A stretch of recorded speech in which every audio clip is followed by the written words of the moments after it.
At 0:58 hours on the morning of October 14th, 1939, a torpedo detonated against the bow of the British battleship HMS Royal Oak as she lay at anchor in Scapa Flow. The explosion was modest enough that many of the men sleeping below decks believed it was an internal accident, a burst compressed air line, or an exploding oxygen canister in the forecastle. The officer of the watch reported the detonation and waited. No second explosion followed. No alarm was raised. The duty officers, unable to identify the source of the blast, concluded that the most likely explanation was an internal mishap of some kind. Men who had been roused by the noise returned to their hammocks. They had approximately 12 minutes. At 107 hours, 3 more torpedoes struck the Royal Oak in rapid succession, detonating along her starboard side amidships. The effect was not modest. The explosions opened the hull in multiple places simultaneously, and the Royal Oak began to roll immediately, and with a speed that gave her crew almost no time to respond. Within 2 minutes, she had listed beyond the point of recovery. Within 13 minutes of the second salvo, she had capsized and sunk in approximately 29 meters of water, taking 833 of her crew with her. Of the 1,234 men aboard, only 396 survived. The harbour in which this happened was Scapa Flow, the great anchorage in the Orkney Islands off the northern tip of Scotland, which the Royal Navy had used as its primary fleet base for a quarter of a century, and which was regarded by both the British Admiralty and by the German Naval High Command as one of the most secure anchorages in the world.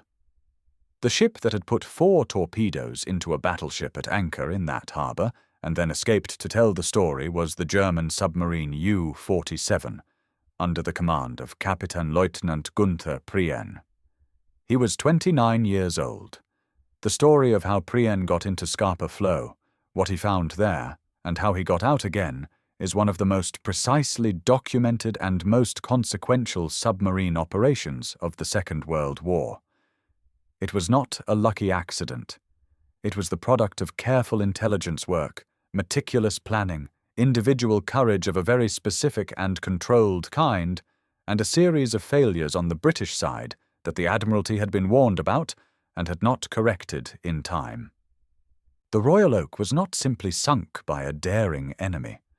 She was sunk by the accumulated consequence of institutional complacency, inadequate follow-through on known deficiencies, and the always dangerous assumption that because something had not happened, it therefore could not happen. Scapa Flow is a body of sheltered water approximately 24 kilometers from east to west and 13 kilometers from north to south, enclosed by the Orkney mainland to the north, by the islands of Hoy and Flotta to the west and south, and by the string of smaller islands, including Burray and South Ronaldsay, to the east. The total enclosed water area is approximately 320 square kilometers. The approaches to the anchorage are divided into several channels by the geography of the islands, and it was the controlled nature of these approaches that gave Scapa Flow its defensive value.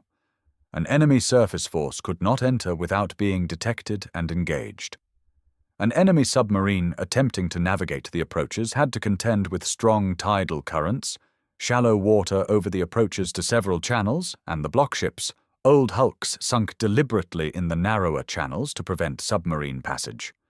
The Royal Navy had used Scapa Flow as its primary northern anchorage since before the First World War. During that war, the German High Seas Fleet had never seriously attempted to penetrate it, and the combination of the fleet's presence and the anchorage's natural defences had given the base a reputation for impregnability that was, by 1939, more psychological than physical. The actual defences of Scapa Flow at the outbreak of the Second World War were in a condition that several officers who had examined them found deeply concerning. The problem was specific and well documented. The eastern approaches to Scapa Flow consisted of several channels between the southern islands, the narrowest and most important of which was Kirk Sound, the passage between the Orkney mainland and the island of Lamholm. During the First World War, a series of block ships had been sunk in Kirk Sound and the adjacent channels to prevent submarine entry. By 1939, those block ships had been sitting on the seabed for 20 years. They had shifted. They had corroded. Gaps had opened between them and between their hulls and the channel sides that were, by the late 1930s, large enough to be of serious concern. The concern had been expressed. As early as 1939, surveys of the eastern channels had identified the gaps. A report submitted to the Admiralty in September of 1939, literally weeks before the Royal Oak was sunk, had noted that Kirk Sound might be navigable by a submarine under the right conditions of tide and darkness. The report had recommended additional block ships and anti-submarine nets. The recommendations had been noted. They had not yet been acted upon. This was the vulnerability that German naval intelligence had identified. The intelligence work that made the Prien mission possible had begun in the spring of 1939, when the officer who would plan the operation, Kapitän zur See Karl Dönitz, the commander of Germany's submarine force, had been studying the charts and hydrographic data for Scapa Flow, with the specific question in mind of whether a submarine could enter the anchorage through one of the eastern channels. The data available to him included navigational charts, aerial reconnaissance photographs obtained by the Luftwaffe, and reports from agents and from sources within the fishing and merchant marine communities that operated in and around the Orkney Islands. The conclusion that Dönitz reached was that Kirk Sound offered the best possibility. The channel was narrow, but the gap between the wreck of the block ship Soriano and the northeastern shore of the channel appeared, based on the available data, to be navigable by a submarine running on the surface at high tide.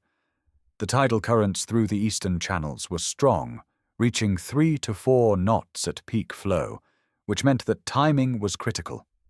A submarine attempting the passage would need to enter on a flooding tide, using the current to assist her through the channel, and would need to exit on the next ebb. The window of slack water at high tide was narrow. The entire operation would need to be conducted on the surface, because the water in Kirk Sound was too shallow for submerged navigation. On the surface, at night, in a channel whose banks were inhabited. This was the plan. Dönitz selected Prien for the mission in September of 1939, shortly after the outbreak of war.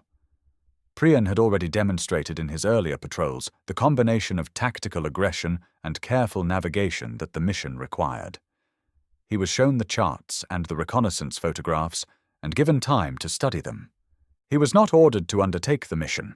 He was asked whether he believed it was possible and whether he was willing to attempt it. He studied the material for 48 hours and returned with the answer that he believed it could be done. The U-47 departed Kiel on October 8, 1939, and made her way north through the North Sea. She was a Type 7B submarine, 166 of which would eventually be built, making it the most numerous submarine type in the German Navy.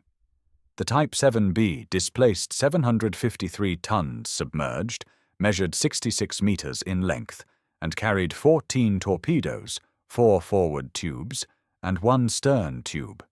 She made 17.5 knots on the surface and 8 knots submerged. She was, by the standards of 1939, a capable and proven design, and she had already demonstrated in the first weeks of the war that the Type 7 class was an effective weapon against Allied shipping. Prien brought the U-47 to the approaches of the Orkney Islands on the evening of October 13, 1939. The conditions were as good as he could reasonably have hoped for. The night was moonless, which had been a factor in the timing selection. The weather was calm enough for surface navigation. The tide tables showed a favorable flooding tide for the approach window he had planned. There was, however, one complication that had not been anticipated: the aurora borealis. The northern lights, which were active that night over the Orkney Islands, provided an intermittent but genuine ambient light that made the U-47 more visible than Prien would have preferred. He could do nothing about this. He proceeded. At 0:37 hours on October 14th, the U-47 entered Kirk Sound on the surface. The channel, as Prien could see directly from the bridge, was not simple. The block ships were there, dark masses in the water, and the gaps between them were narrower in reality than they had appeared on the charts. The current was running hard, 3 to 4 knots pushing the submarine sideways, even as her engines fought to maintain the heading required for the passage. At one point, the U-47's anchor scraped along a block ship's hull close enough that Prien could hear the metal grinding. He held course. The submarine cleared the channel and entered Scapa Flow. What Prien found inside the anchorage was not what he had expected. The main body of the home fleet, the battleships and cruisers and destroyers that should have been there, was largely absent. The Royal Navy had moved portions of the fleet in response to various operational requirements, and the great anchorage that had been portrayed in pre-war planning as packed with capital ships contained, on the night of October 13th to 14th, 1939, far fewer targets than German intelligence had anticipated. Prien searched the anchorage, navigating carefully to avoid the distant shapes of vessels and shore installations, and identified 2 large targets. He initially misidentified one of them. The ship he correctly identified as a capital ship was the Royal Oak, lying at anchor in the northern part of the anchorage near the coast of the mainland. The other large shape he initially believed to be the battlecruiser Repulse, though it was later determined to be the seaplane carrier Pegasus. At 0:58 hours, Prien fired a salvo of 3 torpedoes at the Royal Oak from a range of approximately 3,000 meters. 1 torpedo detonated. The other 2 either missed or failed to detonate, a problem with defective torpedo exploders that plagued the German submarine force throughout the early war period, and that would, in other circumstances and against other targets, cost Germany a significant number of kills that should have been made. The single detonation at the bow of the Royal Oak was what the men inside the battleship felt and heard, and then dismissed. Prien turned the U-47, reloaded his forward tubes, and brought the submarine back around for a second attack. The Royal Oak was still at anchor. Her crew had still not raised an alarm. The lights on her upper deck were still lit. The northern lights continued to flicker overhead, and Prien, watching the battleship through his periscope in the cold darkness of Scapa Flow, was acutely aware that he was inside one of the most heavily defended anchorages in the world, and that the time he had available for the operation was not unlimited. At 107 hours, he fired 4 torpedoes. 3 of them struck the Royal Oak's starboard side. The Royal Oak was a Revenge-class battleship, laid down in January of 1914 at Devonport Dockyard, and commissioned on May 1st, 1916, in time to participate in the Battle of Jutland. She displaced 29,150 tons fully loaded and was armed with 8 15-inch guns in 4 twin turrets, giving her a broadside of considerable weight. She measured 174 meters in length. Her armor, though substantial by the standards of 1916, reflected the design philosophy of that era rather than the revised understanding of underwater protection that later experience had produced. Her torpedo defense system, the anti-torpedo bulges that had been added to her hull in the 1920s during a refit, was designed to absorb the energy of torpedo detonations before that energy reached the main hull. Against a single torpedo, the system might have functioned as intended. Against 3 simultaneous detonations along the same side of the hull, it could not. The flooding was catastrophic and immediate. The 3 torpedo detonations opened the starboard side of the Royal Oak in multiple places, and the underwater geometry of the damage meant that the inflow of water could not be controlled by any available countermeasure. The ship rolled rapidly to starboard. The men below decks, most of them asleep, and without any warning beyond the sound and shock of the explosions, found themselves in darkness, in water, in a ship that was moving in a way that no ship should move. The angle of list increased within seconds to a point where movement along the deck was impossible, and equipment was tearing free of its mountings and sliding across the tilting surfaces. The Royal Oak's design, like that of all capital ships of her generation, included watertight compartmentalization intended to limit flooding from any single point of damage. Watertight compartmentalization functions when the damage is localized enough to be isolated by closing the relevant hatches and doors. 3 simultaneous torpedo hits along a single side overwhelmed the compartmentalization system, not because the hatches failed, but because the damage was too widespread to be contained by closing individual boundaries. Water was entering from too many points at once. 13 minutes after the second salvo struck, the Royal Oak capsized. The speed of the sinking, the darkness, the confusion, and the fact that the ship was at anchor and therefore had no way to clear her hull of men struggling in the water all combined to produce a casualty toll that was devastating even by the standards of capital ship losses. 833 men died. Many of them died in the water, not from drowning, but from the heavy oil fuel that poured from the ship's tanks as she went over, covering the surface of the water in a thick, choking layer that men who had managed to escape the sinking ship could not swim through. The oil burned on the water's surface in places, ignited by some unknown spark.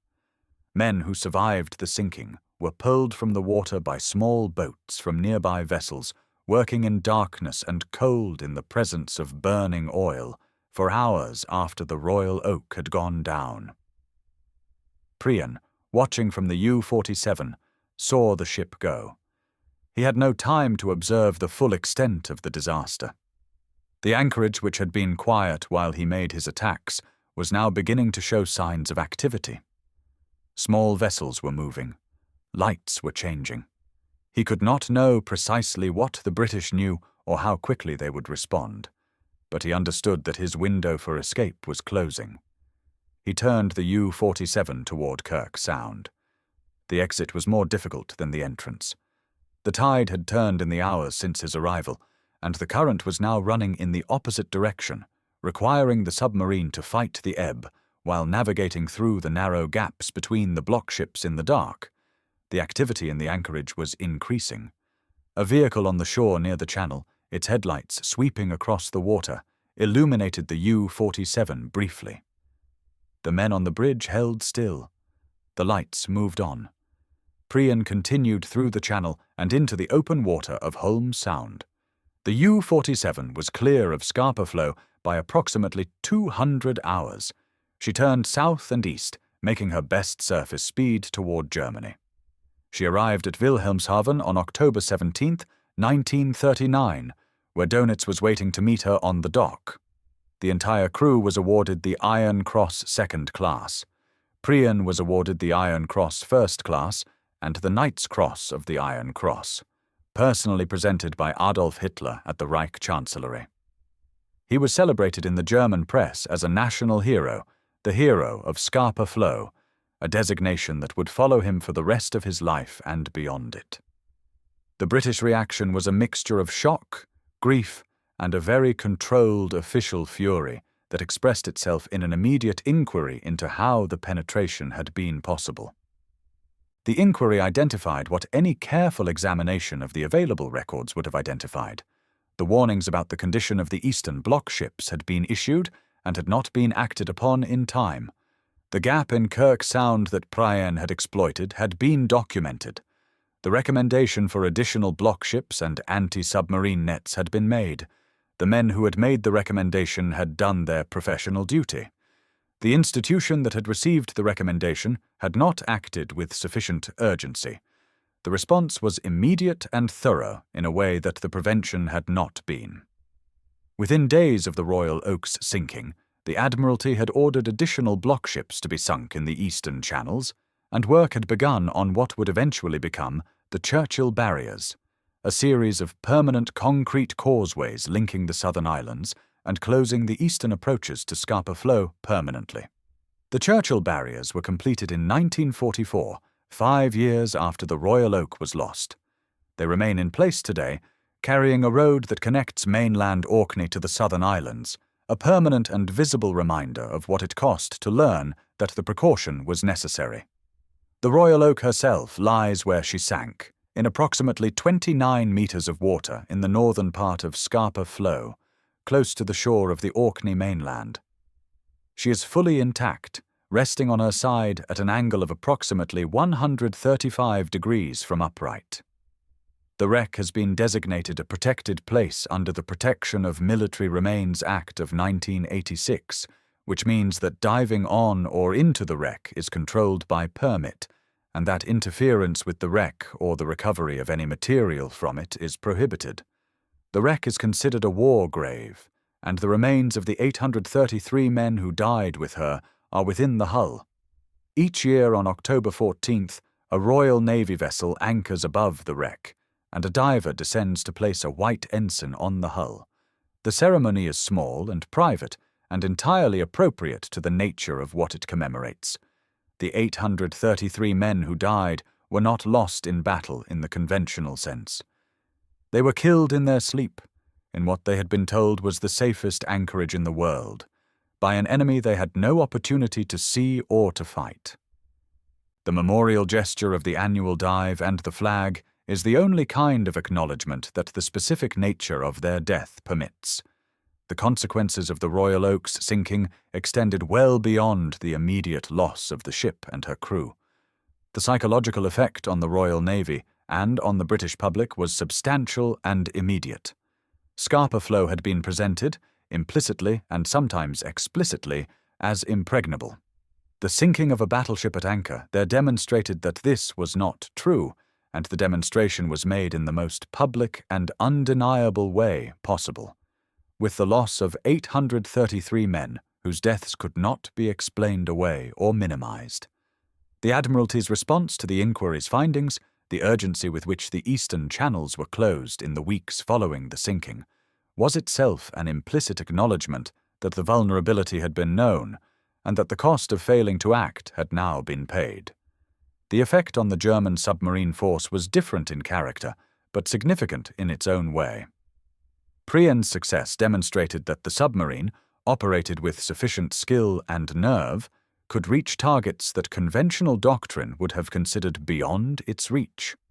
The penetration of Scapa Flow was not a template for repeated operations, because the British response ensured that the specific vulnerability would never exist again.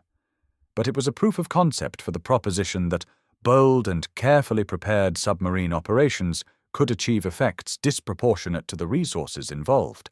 One submarine and one crew had killed 833 men, sunk one of the Royal Navy's older but still valuable battleships, and demonstrated to the world that no harbour was truly safe. Dönitz used the Prien mission in his advocacy for the expanded submarine program that he had been pressing on the German naval leadership since before the war. He had argued consistently that Germany needed 300 submarines to conduct an effective war on British supply lines. He had at the outbreak of war been given 57, of which only a fraction were available for Atlantic operations at any given time due to the rotational requirements of refit, training, and transit. The dramatic success of U-47 at Scapa Flow gave his arguments a concrete example that was difficult for even the most skeptical audience to dismiss. He did not get his 300 submarines immediately. The argument was never fully won during the war, but Prien's mission was always available to him as the most vivid possible illustration of what a competently handled submarine could accomplish. Prien himself survived the Scapa Flow mission to conduct additional patrols that added substantially to his total of sunk tonnage.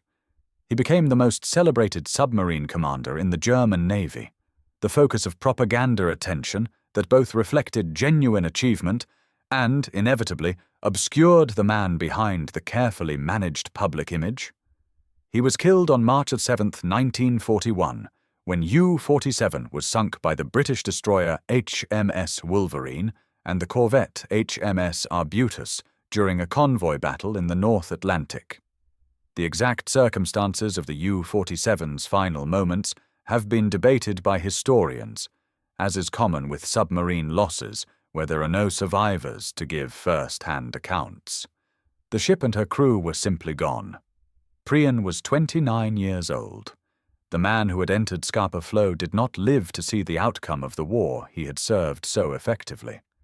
The technical lessons of the Royal Oak sinking were absorbed, with varying degrees of thoroughness, by every navy that studied them. The vulnerability of anchored warships to submarine attack in what had been considered secure waters was not new information. The First World War had produced examples of similar events, but the specific character of the Scapa Flow penetration, the way in which a known and documented gap in the defences had not been corrected, was a case study in institutional failure that deserved and received close attention. The lesson was not simply that harbours needed better defences.